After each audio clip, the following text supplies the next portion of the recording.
പാകിസ്ഥാന്റെ ഭീകരതയ്ക്കെതിരെ ഇന്ത്യ നടത്തിയ പോരാട്ടം ലോക രാജ്യങ്ങളെ അറിയിക്കാനും പിന്തുണ നേടാനും കേന്ദ്ര സർക്കാർ അയക്കുന്ന 7 സംഘങ്ങളിൽ ഒന്നിന്റെ തലവൻ ശശി തരൂർ ആയതിൽ എന്താണ് കുഴപ്പം?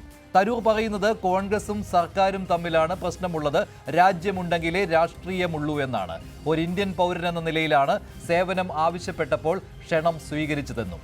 എന്നാൽ ബി.ജെ.പിയും കേന്ദ്ര സർക്കാരും ഇവിടെയും രാഷ്ട്രീയം കാണുന്നുണ്ടെന്ന് ആവർത്തിക്കുന്ന കോൺഗ്രസിന് തരൂരിന്റെ നിലപാടിൽ അതൃപ്തിയാണ്.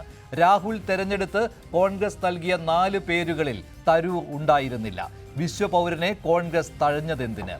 രാജ്യത്തിന്റെ നിലപാട് ലോകരാജ്യങ്ങൾക്ക് മുന്നിൽ വിശദീകരിക്കുമ്പോൾ തരൂർ മോദി സ്തുതി നടത്തുമെന്ന ധാരണയിലോ കോൺഗ്രസ് തരൂരിനെ കേന്ദ്ര സംഘത്തിനൊപ്പം അയക്കാൻ താൽപര്യപ്പെടാത്തത്? കേന്ദ്ര സർക്കാർ കോൺഗ്രസ് നൽകിയ പട്ടിക മറികടന്ന് തരൂരിനെ സംഘത്തലവനാക്കിയതോടെ കോൺഗ്രസ് വെട്ടിലായി. രാഷ്ട്രമാണോ രാഷ്ട്രീയമാണോ വലുതെന്ന ചോദ്യം തരൂര് ഉന്നയിക്കുമ്പോൾ കോൺഗ്രസ് എന്തു മറുപടി നൽകും?